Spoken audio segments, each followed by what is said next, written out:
I should have known something was wrong when my sister showed up to my daughter's first birthday party wearing white. Not just any white, a flowing, ethereal dress that looked suspiciously like something you'd wear to announce a pregnancy. I just didn't expect her to actually do it right as I was about to help Lily blow out her candle. My name is Ruby, and I've spent 32 years being the responsible one. The good daughter, the one who always had her act together, while my younger sister Sarah careened from crisis to crisis, leaving our parents to clean up her messes. But that day, watching her steal my baby's spotlight with practiced precision, something inside me finally snapped. "Everyone, I have amazing news!" Sarah's voice cut through the happy birthday song like a knife through butter. My hands froze on the cake knife as 20 pairs of eyes shifted from my beautiful daughter in her pink tutu to my beaming sister. "I'm pregnant!" The collective gasps and squeals were immediate. My mother burst into tears, rushing to embrace Sarah, while my father stood there grinning like he'd just won the lottery. I felt Harper, my best friend, squeeze my shoulder in silent support. "Mama!" Lily's tiny voice brought me back to reality. She sat in her high chair, confused by the sudden shift in attention, her chubby fingers reaching for the rainbow sprinkle cake we'd spent hours perfecting. "Just a minute, sweetie," I managed, forcing a smile. "Looks like Aunt Sarah has some big news." "Oh my God, this is just perfect timing," my mother gushed, still clutching Sarah. "Now the cousins will be so close in age." Sarah untangled herself from our mother's embrace and floated toward me, that familiar calculating look in her eyes that always preceded asking for something. "Actually, Ruby, I've been thinking..." "Here we go. You know how Chad and I are still trying to figure out our living situation?" She gestured vaguely toward her on-again, off-again boyfriend, who was busy stuffing his face with chips in the corner. "Well, your house has that beautiful nursery you designed for Lily." I gripped the cake knife tighter. "What about it?" "Well, Lily's getting bigger now, and you have that spare room upstairs that would make such a cute big girl room for her." Sarah's voice took on that wheedling tone I knew too well. "Maybe you could let me have the nursery. You can just build another one upstairs." The room went quiet, except for Lily's soft babbling. I could feel Harper tensing beside me, ready to jump in, but I held up a hand to stop her. "Let me get this straight," I said, my voice eerily calm. "You want me to give you my nursery? The one I spent months designing and decorating for my daughter?" "Well, yeah," Sarah brightened, mistaking my tone for agreement. "It makes perfect sense. You're established. You're doing so well with your job, and I really need the help right now. Chad's between opportunities and..." "You mean he's unemployed again?" Harper muttered under her breath. "Ruby," my mother cut in, "your sister needs family support right now. You know how hard pregnancy can be, especially when you're..." She paused, glancing at Chad, dealing with various challenges. My father nodded sagely. "It would really help your sister out, Ruby. And you've always been so good at handling things." I looked around the room, at my parents' expectant faces, at Chad's disinterested slouch, at Sarah's practiced pout. Then I looked at my daughter, still waiting patiently for her cake, trusting that Mama would make everything right. Something shifted inside me. Years of being the responsible one, the reliable one, the one who always gave in. It all crystallized into a diamond-hard resolve. I smiled, a cold smile that didn't reach my eyes. "Of course, Sarah. You can bring her things next weekend." Sarah squealed and hugged me, while our parents beamed with approval. Only Harper looked concerned, knowing me well enough to recognize the danger in my tone. "Now," I said, turning back to my daughter, "let's cut this cake, shall we?" As everyone gathered around to sing again, I caught Harper's questioning look. I gave her a slight nod, one that said, "Watch me. Just watch what happens next." Because what my dear family didn't know was that I'd finally learned something important. Sometimes being the responsible one means taking responsibility for your own happiness. And sometimes that means burning it all down. I helped Lily blow out her candle, already planning how to light a much bigger fire. You're not seriously considering giving her the nursery, are you? Harper set down her coffee mug with enough force to make the cafe table rattle. 3 days had passed since the birthday party disaster, and my best friend's patience was wearing thinner than mine. Of course not, I replied, stirring my latte absently. But you should have seen the text I got this morning. Sarah's already picking out paint colors. Harper pulled out her phone. Show me. I handed over mine, watching her scroll through the endless stream of messages from my sister. Pictures of cribs, wallpaper samples, and nursery themes flooded the screen, interspersed with comments like, "This is exactly what I want," and "We should start moving things out this weekend." Jesus, Harper muttered. She really thinks she's getting your house, doesn't she? A memory flashed through my mind.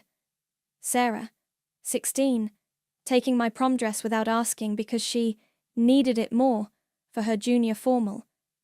Me, standing in my closet, finding the dress returned with wine stains and a torn hem. Remember when she worked for me? I asked, watching a young mother at the next table trying to wrangle her toddler. 3 months at my company, and she nearly cost us our biggest client because she couldn't be bothered to show up on time. And your parents said you were being too hard on her, Harper finished, because she was going through a rough patch with what's his name? Dylan, I supplied. Before Chad, after Trevor, but before Marcus. The one you paid rent for? No, that was Josh. Dylan was the one I bailed out of jail after he got drunk and tried to steal a police horse. I laughed, but it came out hollow. God, I sound like a human ATM, don't I? Harper leaned forward. Ruby, honey, you're not an ATM.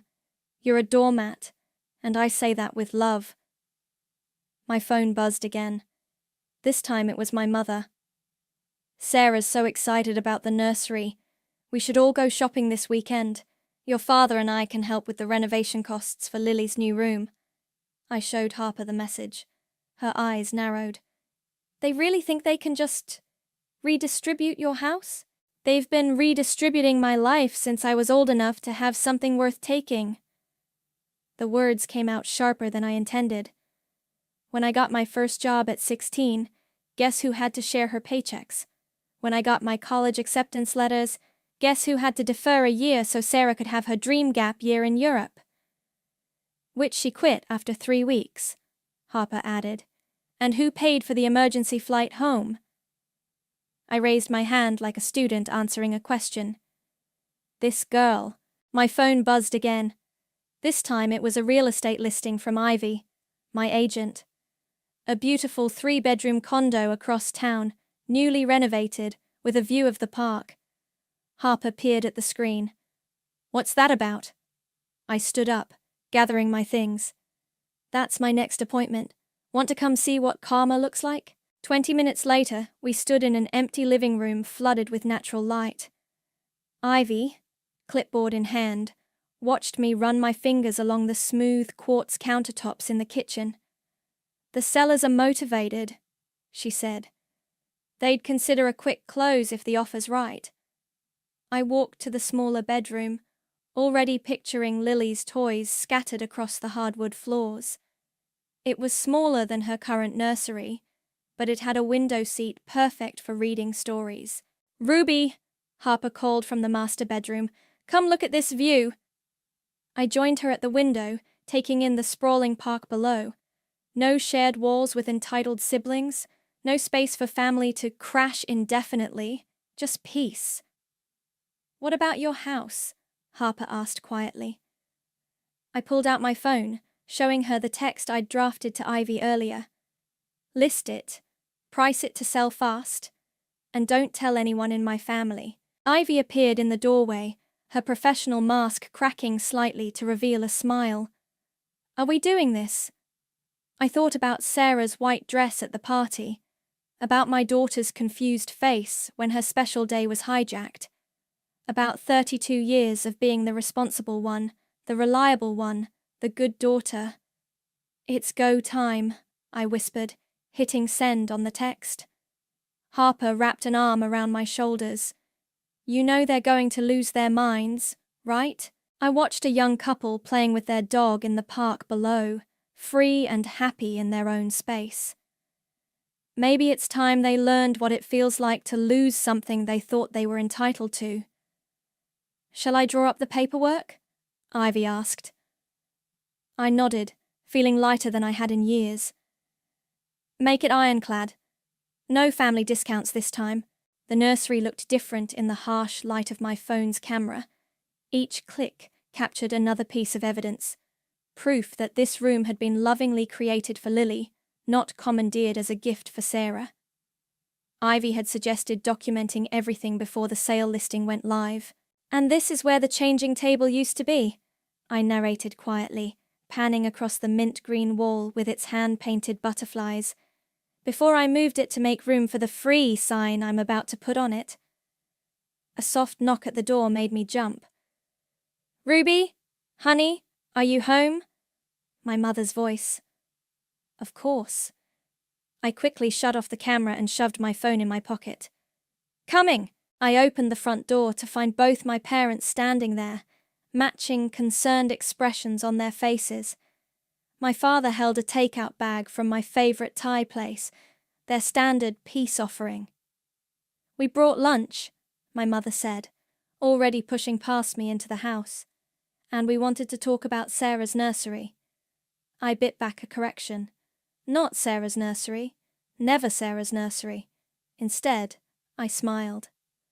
Perfect timing. I was just organizing things upstairs.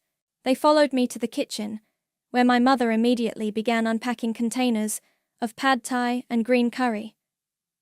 My father settled into his usual chair, the one that would be gone in less than a week. So, my mother started, sliding a container toward me. Sarah's been showing me some lovely ideas for the room. She's thinking of a woodland theme, very gender-neutral, since they don't know what they're having yet. I stabbed a piece of chicken with my fork. That sounds nice. We know this is a big change, my father added, but your mother and I have been talking. We'd like to help with the renovation costs for Lily's new room. Make it really special for her. That's so generous, I said, the words tasting like ash in my mouth. But actually, I've been thinking about Sarah's situation. My mother perked up. Oh? You're right. She needs support right now. And this house, well, it has so much space. Too much space, really, for just Lily and me. I watched their faces light up with approval and felt a twisted satisfaction. I've decided to make some changes to help accommodate everyone. Oh, Ruby! My mother reached across the table to squeeze my hand. I knew you'd understand. You've always been so practical. A thump from upstairs made us all look up. Lily, waking from her nap. I'll get her, I said quickly, but my mother was already standing. Let me. I want to see my grandbaby. I listened to her footsteps on the stairs, counting the seconds until she'd reached the nursery. The nursery where half the furniture was already gone, carefully documented and stored in a rental unit across town. The realtor thinks it'll sell within days, I whispered to myself. What was that, honey? My father asked. Nothing. Just thinking out loud about paint samples. My mother's voice drifted down from upstairs. Ruby, where's the rocking chair? Oh, I moved it, I called back, making space for Sarah's things. I heard Lily's happy babbling as my mother brought her downstairs. My daughter took one look at me and announced, Bye-bye house? My heart stopped. What does she mean, bye-bye house? My mother asked, settling Lily into her high chair. I forced a laugh. Oh, you know toddlers. She's been saying that to everything lately. Bye-bye spoon, bye-bye cup. It's her new favorite phrase. My father chuckled, but my mother's eyes narrowed slightly. I busied myself wiping invisible crumbs from the counter. When did you say Sarah could start moving things in? She asked. Next weekend, I replied smoothly. I thought we could make a day of it. Get everyone to help. That's wonderful. My mother's suspicion evaporated. I'll call Sarah right now. She'll be so excited. As she stepped into the living room to make the call, my father leaned in close. You're doing the right thing, Ruby. Family has to stick together. I nodded, thinking of the offer Ivy had texted me this morning. 30,000 over asking price, cash buyers, willing to close in 10 days. My phone buzzed in my pocket. Ivy again. Offer accepted? I glanced at my parents, my mother gushing into her phone, my father contentedly eating his lunch, both so certain of their right to redistribute my life. Both so sure I would never say no. Take it, I typed back. Lily caught my eye from her high chair and grinned. Bye-bye, house, she said again, waving her little hand. I smiled back, my heart racing with equal parts guilt and liberation. That's right, baby girl, I whispered. Bye-bye, house, and bye-bye to a whole lot more. You're evil, Harper laughed, slapping another Sarah's Things label on an empty box. Pure evil. I love it. We'd spent the afternoon filling boxes with old newspapers, making them look convincingly heavy. Each one was carefully labelled. Sarah's books, Sarah's winter clothes, Sarah's kitchen stuff. The moving company would be here tomorrow to take my actual belongings to the new condo, but these decoy boxes would stay, completing the illusion that I was making space for my sister. The best part, I said, taping up another box. Sarah texted asking if she could store some things here early. I told her there was plenty of room. Does she have any actual things to store? Nope. But she'll show up with Chad's gaming console and 3 trash bags of laundry, just like last time. Harper snorted. How many times has she temporarily moved in with you? 4. I checked my phone. No, 5. I forgot about the time she got kicked out of that yoga instructor's apartment. The one she was dating while still living with Marcus? That's the one. Lily toddled past us, dragging her favourite stuffed elephant. Bye-bye, house, she called out cheerfully. Harper and I froze. Ruby? My mother's voice came from the front door. Ruby, are you home? Quick, I hissed, shoving the empty boxes behind the couch. Act natural. My mother appeared in the doorway, just as Harper sprawled dramatically across the floor, pretending to play with Lily. Oh, look who's here, my mother cooed at Lily, who immediately ran to her grandmother. And Harper, too. Are you helping Ruby organize? You know me, Harper replied smoothly. Always happy to help with family stuff. My mother's eyes swept the room, taking in the stack of labeled boxes. Oh, good. You're making space for Sarah. She's so excited about moving in. She's already ordered a crib. I felt my eye twitch. She ordered a crib? Yes. It's being delivered next week. I hope that's okay. She used your address since she's staying with Chad right now, and his place is... She wrinkled her nose. Not exactly delivery-friendly. Perfect, I said through gritted teeth. Just perfect. Bye-bye, house, Lily announced again. My mother frowned. She's still saying that. Ruby, do you think she's picking up on some anxiety about the changes? Maybe we should have a family meeting to discuss the transition. No! Harper and I said simultaneously. I mean, I recovered quickly. There's no need. Everything's under control. We're all very excited about Sarah moving in. Right, Harper? Harper's smile could have cracked glass. So excited. Well, I just stopped by to drop off these paint samples Sarah picked out. My mother placed a fan of colour swatches on the coffee table. She's thinking mint green might be too... basic. She was thinking more of a royal purple. I thought about the mint green walls I'd spent weeks perfecting, the ones currently being photographed for the listing. How unique. Bye-bye, house, Lily said again, pointing at the window where, thankfully, the for sale sign hadn't been installed yet. My mother gathered her purse. I should go. Your father's making dinner tonight, but Sarah might stop by later to measure the windows for curtains. After she left, Harper and I collapsed onto the couch. That was close, she breathed. But Ruby, you have to do something about Lily's new catchphrase before she blows your cover. I know. I picked up my daughter, who immediately started playing with my hair. But she's not wrong. We are saying bye-bye to the house and to the family's endless expectations. My phone buzzed, a text from Ivy. Sign installation tomorrow morning, 8 a.m. sharp. You ready for this? Harper asked softly. Once that sign goes up, there's no going back. I looked around at the staged boxes, the paint samples, the space that had never really been mine because my family had always felt entitled to it. Then I looked at my daughter, innocent and happy, unaware that her mother was about to burn every bridge we'd ever crossed. You know what the worst part is? I said, bouncing Lily on my knee.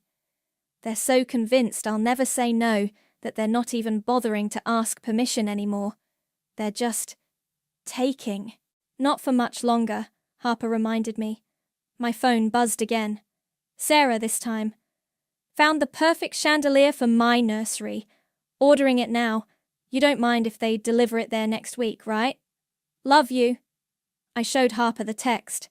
She raised an eyebrow. Want me to help you stack more empty boxes? Yes, I said, setting Lily down. And then we're going to practice saying a new phrase. Right, baby girl? Lily looked up at me with her big brown eyes. Bye-bye, house? No, sweetie. This time we're saying bye-bye, Sarah. I watched through my living room window as Sarah's rented U-Haul truck pulled into my driveway. Right on schedule. My sister sat in the passenger seat, one hand resting on her barely visible baby bump, while Chad attempted a three-point turn that nearly took out my mailbox. My parents' car pulled in right behind them. Ready? Harper whispered from beside me. She'd insisted on being here for moral support, though I suspected it was more for the entertainment value. Almost. I checked my phone. The movers had finished clearing out my actual belongings hours ago. The new condo was ready. Lily was safely at daycare. Everything was in place. Just waiting for the perfect moment. Outside, Sarah hopped down from the truck, her face lighting up at the sight of the nursery furniture I'd carefully arranged on the curb with a large, "Free" sign. My mother was already heading for the front door, keyring in hand, the key I'd conveniently forgotten to ask her to return months ago. The doorbell rang. Places, I muttered to Harper, who retreated to the kitchen with her phone ready to record. I opened the door to find my entire family on the porch, beaming like they'd just won a prize. We're here, Sarah announced, pushing past me into the house. Chad, grab those boxes by the door. They're labeled for the nursery. Mom, did you bring the paint samples? And Ruby, we need to talk about that chandelier delivery. She stopped dead in her tracks. The entrance hall was completely empty. No boxes, no furniture, no pictures on the walls. Ruby? My mother's voice wavered. What's going on? I smiled sweetly. Oh, did I forget to mention? The house has been sold. The silence that followed was deafening. What? Sarah's voice came out as a squeak. The house is sold. I pointed to the massive for sale sign in the front yard, now sporting a bright red sold sticker across it. Closing is next week, but... Sarah's face went from confusion to rage in record time. You can't sell the house. What about the nursery? What about my baby? Your baby? I laughed. You mean the baby you're having with your unemployed boyfriend, for whom you expected me to give up my daughter's nursery? That baby? Ruby, my father stepped forward, using his reasonable voice. Let's talk about this. You can't just make decisions like this without consulting the family, Actually, I can. It's my house, my name on the deed, my mortgage payments, my decision. Sarah burst into tears, the dramatic, wailing kind she'd perfected since childhood. How could you do this to me? I'm pregnant. Where am I supposed to go? Not my problem. I gestured to the furniture on the curb. But feel free to take the nursery set. Consider it my baby shower gift. My mother grabbed my arm. Ruby, stop this nonsense right now. You're being cruel. Cruel? I pulled away from her grip. Cruel is hijacking my daughter's first birthday party to announce a pregnancy. Cruel is assuming you can just take over my home because Sarah needs another handout. Cruel is never, ever asking what I want or need because you're all too busy taking. But we're family, Sarah sobbed. No, I said quietly. We're not. We're just people who share DNA and a long history of me giving while you take. Chad, who had been silent until now, finally spoke up. So we drove this U-Haul out here for nothing. Not nothing, Harper called from the kitchen doorway, phone still recording. There's some lovely free furniture on the curb. Better hurry though, I posted it on Facebook Marketplace an hour ago. As if on cue, a car pulled up to the curb, and a young couple started loading the changing table into their SUV. This isn't over, Sarah hissed, mascara running down her face. You'll regret this. I doubt it. I opened the front door wider. Now, if you'll excuse me, I need to finish packing. The new owners want to do a final walkthrough tomorrow. Ruby, please. My mother tried one last time. We can work this out. I thought about all the times I'd given in to that plea. All the times I'd sacrificed my own needs to work things out for Sarah. Not anymore. The house was mine, I said calmly. I sold it. Have a nice move. I closed the door on their shocked faces, listening to Sarah's wails turn to angry screams outside. Through the window, I watched as another car pulled up for the free furniture, while my family stood frozen in disbelief. Harper stopped recording and gave me a high five. That was beautiful. It's not over, I said, hearing Sarah kick the U-Haul's tire in frustration. They'll be back. Let them come. Harper grinned. We've got it all on video. Outside, the sold sign gleamed in the afternoon sun, a beacon of my liberation. And somewhere across town, in a peaceful condo overlooking a park, my daughter's new room was waiting, free of family drama, free of manipulation, and most importantly, free of Sarah. My phone hadn't stopped buzzing for 3 days. I scrolled through the messages while Lily napped in her new room, the afternoon sun streaming through the Parkview windows. You've reached a new low, read my aunt's text. Your poor sister is devastated. How could you do this to your family? Demanded my cousin. Your father is heartbroken, my mother wrote. He had to take a day off work. The voicemails were worse. Ruby, it's Mum again. Sarah's been throwing up from stress. If anything happens to this baby, it's on you. Call me back. Hey sis, it's me.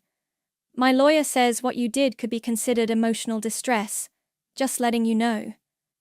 Harper sat across from me at my new kitchen island, reading the messages over my shoulder.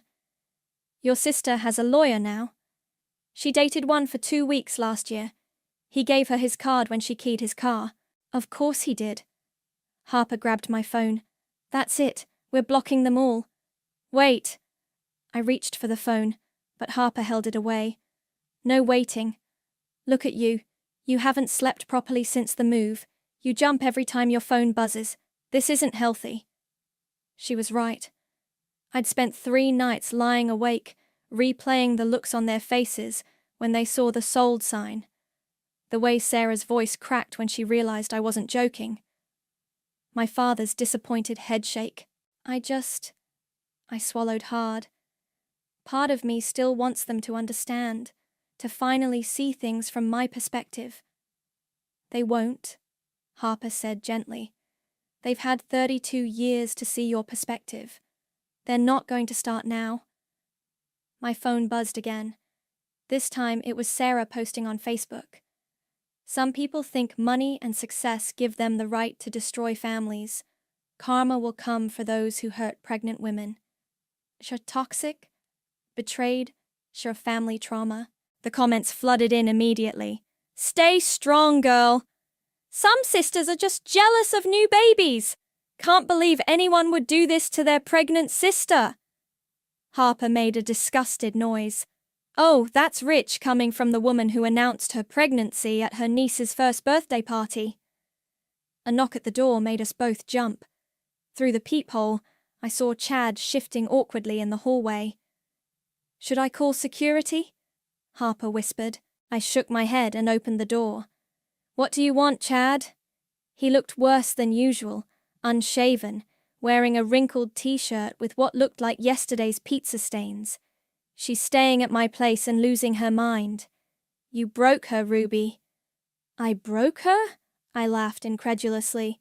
She tried to take my house. Look, I get it wasn't cool how she asked, but… Asked? I cut him off.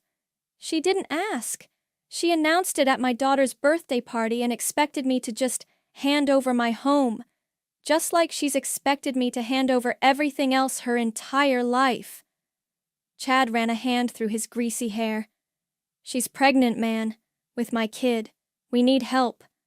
Then help her yourself. Get a job. Be an actual partner instead of another problem for her to dump on me. You don't understand. No, you don't understand.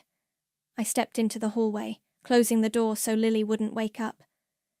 For years, I've watched Sarah bounce between guys like you, men who think their problems are everyone else's responsibility.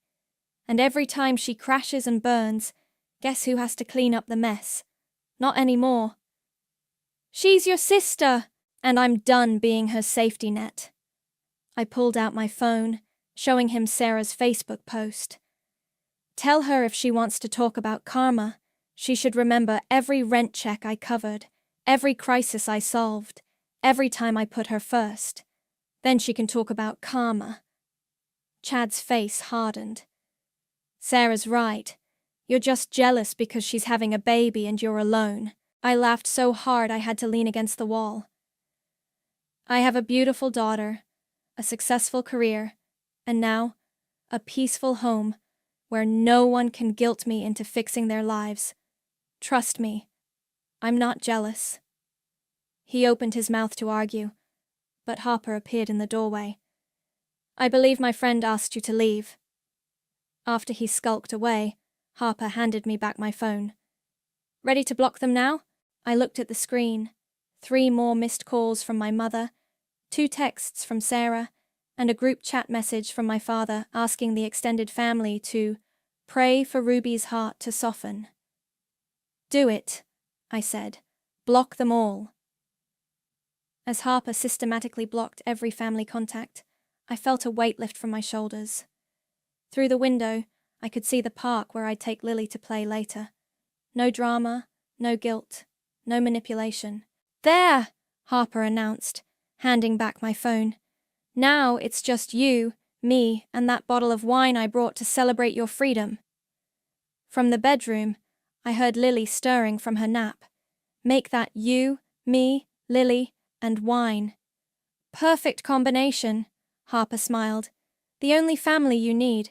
I can't believe I let you talk me into this, I muttered to Harper as we sat in the neutral territory of her apartment, waiting for Sarah to arrive. 2 weeks had passed since the moving day showdown, and my sister had finally agreed to meet, but only with Harper mediating. She needs to hear it, Harper said, arranging coffee cups on the table. And you need to say it. All of it. The doorbell rang exactly on time. A first for Sarah, who'd never been punctual in her life. When Harper opened the door, my sister walked in, looking like she'd dressed for a funeral. Black maternity dress, dark circles under her eyes, one hand protectively over her barely showing stomach. Ruby. Her voice was cold. Sarah. Mine was colder. Harper gestured to the couch. Let's all sit down. Coffee? Tea? I can't have caffeine, Sarah sniffed, Because of the baby. Not that some people care about that. Water it is, Harper said cheerfully, though I caught her eye roll. We sat in awkward silence until Harper cleared her throat. Sarah, you wanted to talk. So talk. Sarah's lower lip trembled. I just want to understand how you could be so evil. Taking away my baby's future home?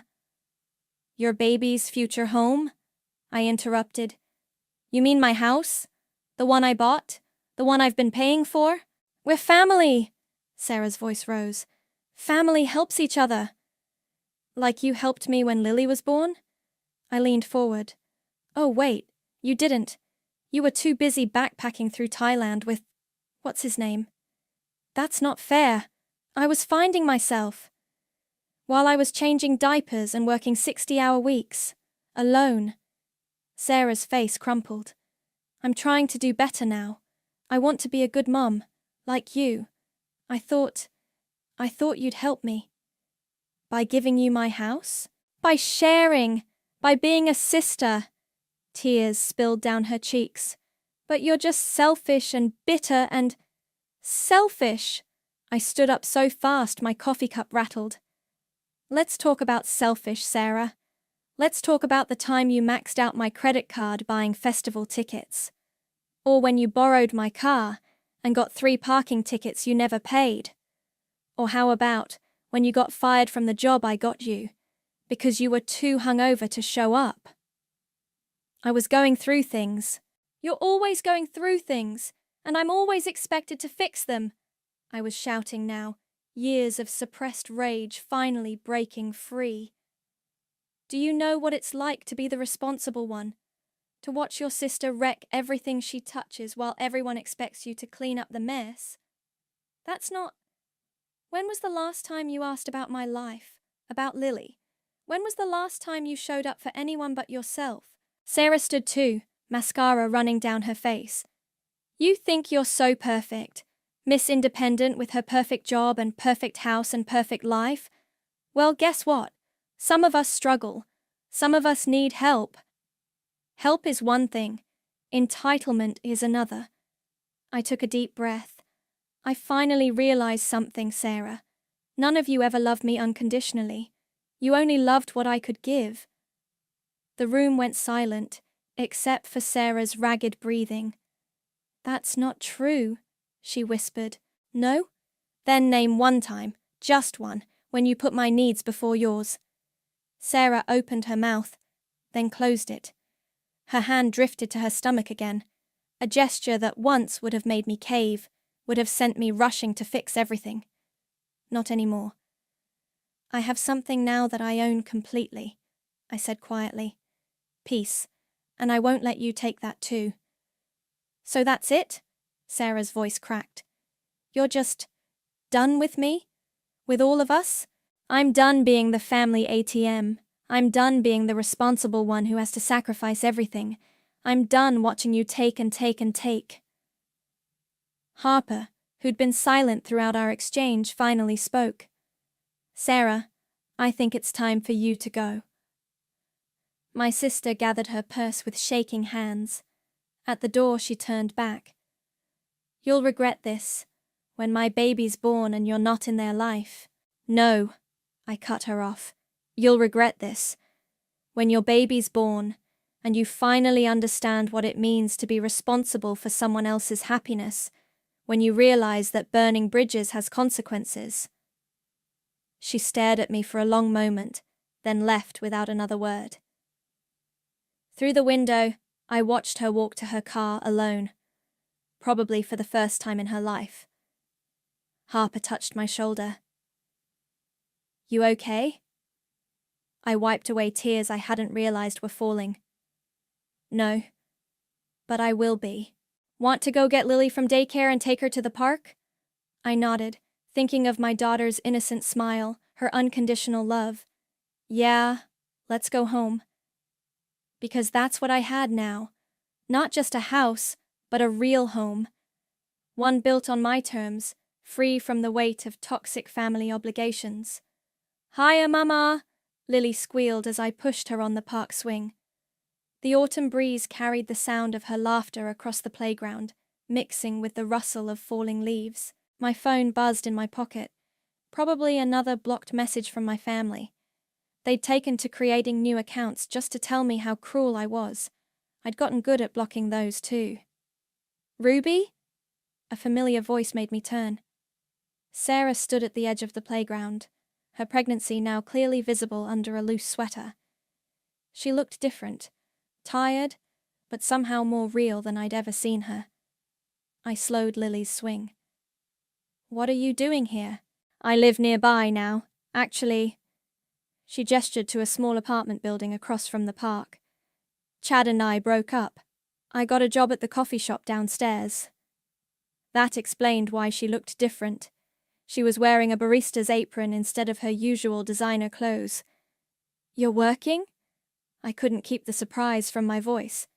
"Yeah." She smiled weakly. "Turns out when you can't rely on someone else to fix everything, you have to fix it yourself." Lily pointed at Sarah's belly. "Baby?" "That's right, sweetie," Sarah said softly. "Your cousin's in there." I helped Lily out of the swing. "Why are you here, Sarah?" "I had my first ultrasound yesterday." She pulled a grainy black and white photo from her apron pocket. "It's a girl." And it made me think about Mum, about how she always played us against each other, about how I let her do it because it was easier than growing up. I sat on the empty swing, pushing myself slightly with one foot while Lily played in the sand nearby. "Did Mom send you?" "No. She doesn't know I'm here. She's still..." Sarah sighed. "She's still Mom, but I'm trying not to be, well, me." "What does that mean?" "It means I'm sorry." The words came out in a rush. "Not just for the house thing, for everything. For being the hurricane that blew through your life expecting you to rebuild everything I destroyed." I studied her face, looking for the manipulation I'd grown so used to seeing. Instead, I found something new: accountability.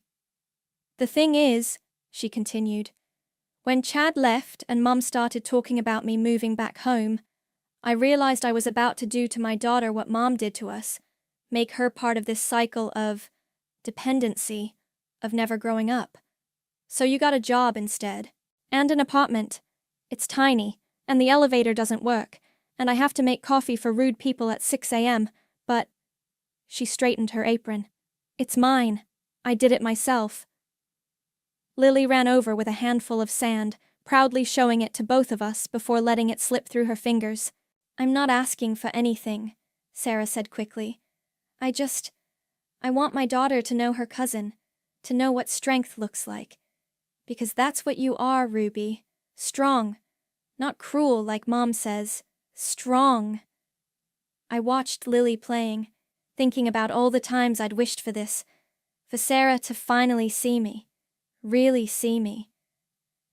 "There's a coffee shop near my condo too," I said finally. "Are they treating you better at yours?" Sarah laughed. A real laugh, not her usual practiced giggle. "The tips are decent, and my manager says I'm getting better at not burning the lattes. Lily and I usually get hot chocolate there on Sunday mornings, around 9. She caught her breath. "Yeah?" "Yeah. And sometimes we feed the ducks after, when we're not too busy." "I'd like that." She wiped her eyes. God, these pregnancy hormones are killer. "Tell me about it." "I cried at a paper towel commercial when I was pregnant with Lily." We shared a smile, small, tentative but real. "I should get back to work," Sarah said, adjusting her apron. "But Sunday?" I nodded. "Sunday." As she walked away, Lily waved. "Bye-bye, baby." "You know what, sweetie?" I scooped her up, breathing in her baby shampoo smell. "I think we just said hello instead." That evening, as I tucked Lily into bed in our cozy condo, I thought about karma. Everyone had expected it to look like revenge, like my family getting what they deserved. Instead, it looked like Sarah in an apron, learning to stand on her own. Like me, learning to set boundaries without burning every bridge. Sometimes karma isn't about monsters getting punished. Sometimes it's about people finally facing themselves in the mirror. I kissed Lily's forehead and whispered, "Sweet dreams, baby girl." Because that's what I'd really bought when I sold that house. Not just peace, but the chance for a new story. One where strength didn't mean carrying everyone else's burdens, and family didn't mean sacrificing yourself. One where bye-bye house meant hello to something better.